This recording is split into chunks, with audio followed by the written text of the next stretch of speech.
हाँ जी students, page number 9 से मैं आपको करवा रही हूँ आज। इसमें सेकंड है हमारा इनपुट डिवाइस में माउस। अब माउस क्या होता है बेटा? It is a pointing device. Mouse एक पॉइंटिंग डिवाइस होता है।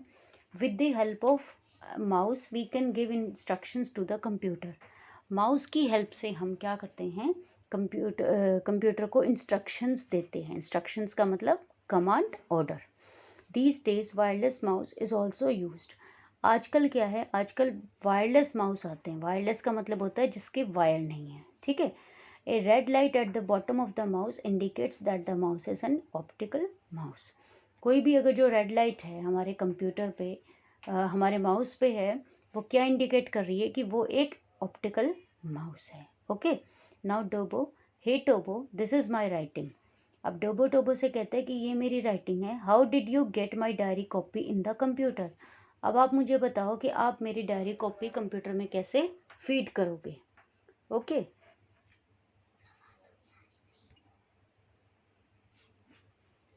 हाँ जी। Tobo, you must have seen a photocopy machine. कि आपने एक फोटोकॉपी मशीन देखी होगी। Tobo, yes I have. हाँ, मेरे पास एक फोटोकॉपी मशीन है। With it I get a replica on the paper. अब बेटा रेप्लिका का मीनिंग क्या होता है? डुप्लीकेट। ओके, यानी एक ही चीज़ की एक से ज़्यादा कॉपीज, फोटोकॉपीज भी कह सकते हैं आप इसको, रेप्लिका को। Tobo, similarly with the scanner I get a replica on the computer. कि स्कैनर की हेल्प से मैं कंप्यूटर पे भी रेप्लिका ले देख सकता हूँ। रेप्लिका का मतलब उसकी डुप्लीकेट कॉपी। इट मीन्स ये है कि स्कैनर में सपोज़ आपको अपनी फ़ोटो जो है वो कंप्यूटर में देखनी है, तो आप क्या करोगे? अपनी फ़ोटो को स्कैनर में लगा दोगे और फिर उस फ़ोटो को आप कंप्यूटर में स्कैन करके कंप्यूटर में भी अपनी फ़ोटो को देख सकते हो, ठीक है। तो ये किसकी हेल्प से होता है? ये होता है बेटा स्कैनर की हेल्प से। And can use it as many times as desired. और मैं इसे कई बार यूज़ कर सकता हूँ जितनी बार मुझे इसकी ज़रूरत होगी। Nowadays some printers have a scanner. आजकल क्या है, कुछ प्रिंटर्स के स्कैनर भी होते हैं so that the copy can be printed as well as stored in the computer memory. ताकि जो कॉपी है वो प्रिंट हो सके और कंप्यूटर मेमोरी में स्कैन हो सके। With the latest scanner you can scan any 3D object. आप लेटेस्ट स्कैनर की हेल्प से 3D ऑब्जेक्ट भी स्कैन कर सकते हैं। Okay, then output devices are those parts of computer through which we display the result of processing. अब output devices क्या होती हैं? इससे पहले मैंने आपको इनपुट डिवाइस बताया था जिनकी हेल्प से हम कंप्यूटर में डेटा को फीड करते हैं, और आउटपुट डिवाइस वो होती हैं, कंप्यूटर के वो पार्ट्स होते हैं जिनकी हेल्प से हम रिजल्ट को देखते हैं। जैसे आउटपुट डिवाइस का एक सबसे बड़ा एग्जाम्पल होता है मॉनिटर। ओके, ठीक है। Now Dobo Tobo are working on computer. Page number 10 है बेटा ये।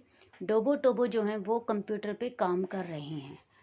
टोबो, I wonder how do the various parts of computer work together. तो टोबो ये कहता है कि मुझे इस बात का बहुत ज़्यादा आश्चर्य है कि कंप्यूटर के जो अलग अलग पार्ट्स हैं वो एक साथ कैसे काम करते हैं। तो टोबो कहता है, ओ इट्स सो सिंपल। तो टोबो ये कह रहा है कि ये बहुत इजी है। The parts of computer are connected to its brain CPU through wires. Computer के जो अलग अलग पार्ट्स हैं जैसे कि कीबोर्ड, माउस, ठीक है, मॉनिटर, ये सब के सब जो पार्ट्स होते हैं ये सीपीयू के साथ में अटैच होते हैं, कनेक्टेड होते हैं थ्रू वायर्स की हेल्प से, ठीक है। कि कीबोर्ड का जो वायर होता है ना वो भी सीपीयू में लगता है, माउस का जो वायर होता है वो भी सीपीयू में लगता है, मॉनिटर का जो वायर होता है वो भी सीपीयू में लगता है। Okay, now डोबो, what is CPU? अब ये बोल रहे हैं कि सीपीयू क्या होता है। तो टोबो, सीपीयू यानी central processing unit, okay, is known as the brain of computer.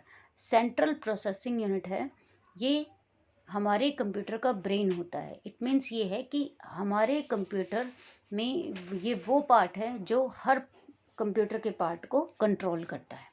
Because it is where processing happens. क्योंकि ये वो जगह है जहाँ पर कोई भी प्रोसेसिंग होती है, यानी कोई भी काम होता है तो वो किसके थ्रू होता है? सीपीयू के through. It tells the other part what to do.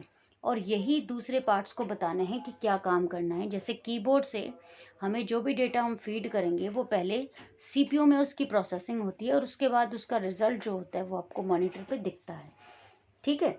It means सारा काम जो है नॉर्मली वो सीपीयू का है।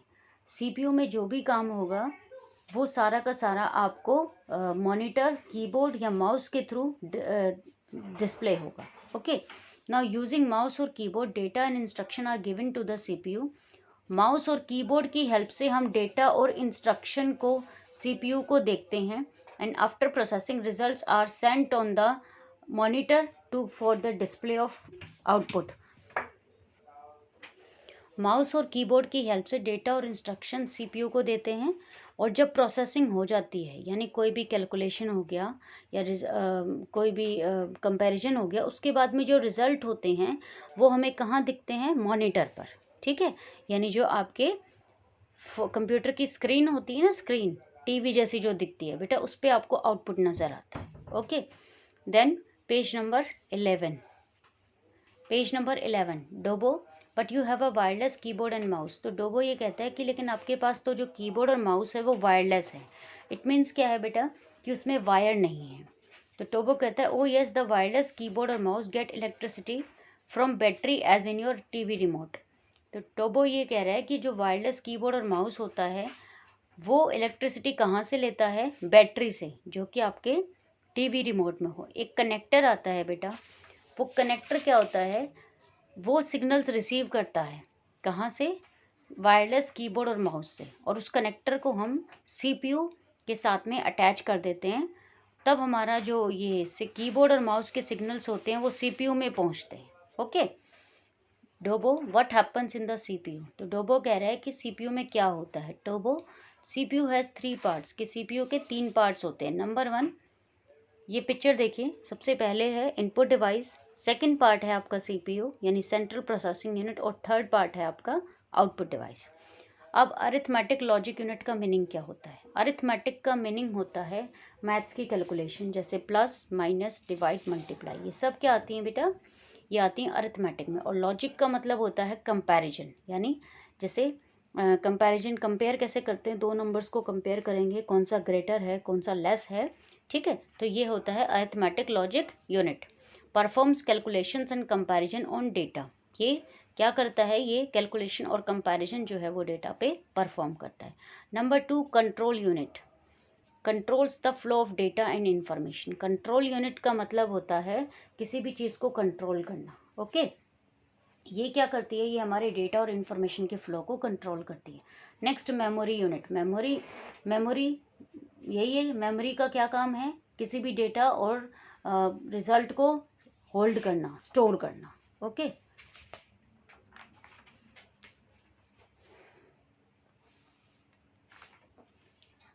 नाउ पेज नंबर 12, डोबो I have lots of task to do but I am so confuse which one to take first. डोबो कहता है कि मुझे बहुत सारे काम करने हैं लेकिन मैं कंफ्यूज हूँ कि मैं कौन सा काम पहले करूँ। तो टोबो कहता है कि इसके लिए आप क्या करेंगे? तो टोबो कह रहा है कि मैं सबसे पहले क्या करूँगा, मैं एक लिस्ट बनाऊँगा, इन सब चीज़ों की मैं एक लिस्ट बनाऊँगा और उसके बाद में 1 बाय 1 इस लिस्ट को चेक करूँगा चेकलिस्ट के थ्रू कि मेरा काम हो गया है कि नहीं हुआ है। ठीक है, और ये इंश्योर करूँगा कि मेरा कुछ भी छूट तो नहीं गया है। Now dad, this is exactly what the computer does. तो डैड कह रहे हैं कि यही चीज़ कंप्यूटर भी करता है। ठीक है, now instruction and data given to are stored temporary in the memory called primary memory. जो भी इंस्ट्रक्शन और डेटा हम कंप्यूटर को देते हैं वो सबसे पहले कुछ टाइम के लिए कहाँ स्टोर होते हैं? प्राइमरी मेमोरी में। Okay, when the computer is turned of, यानी बंद होता है, जब हम कंप्यूटर को बंद करते हैं, क्लोज करते हैं, तो ये जो मेमोरी और जो ये डेटा और क्या होता है, ये लूज़ हो जाता है और हमारी जो मेमोरी होती है वो बिल्कुल खाली हो जाती है। एम्प्टी का मीनिंग होता है खाली हो जाती है। This memory can be compare to the list which is can be used and erase as required. और ये जो मेमोरी है हम इस तरीके से यूज़ कर सकते हैं कि ये बिल्कुल फिर खाली हो जाती है, यानी ये इरेज हो जाती है इसमें से memory. This memory can be seen inside the system unit. ये जो मेमोरी होती है ये हमें कहाँ मिलती है? सिस्टम यूनिट में। और सिस्टम यूनिट कहाँ मिलता है बेटा? सीपीयू में होता है सिस्टम यूनिट। ओके,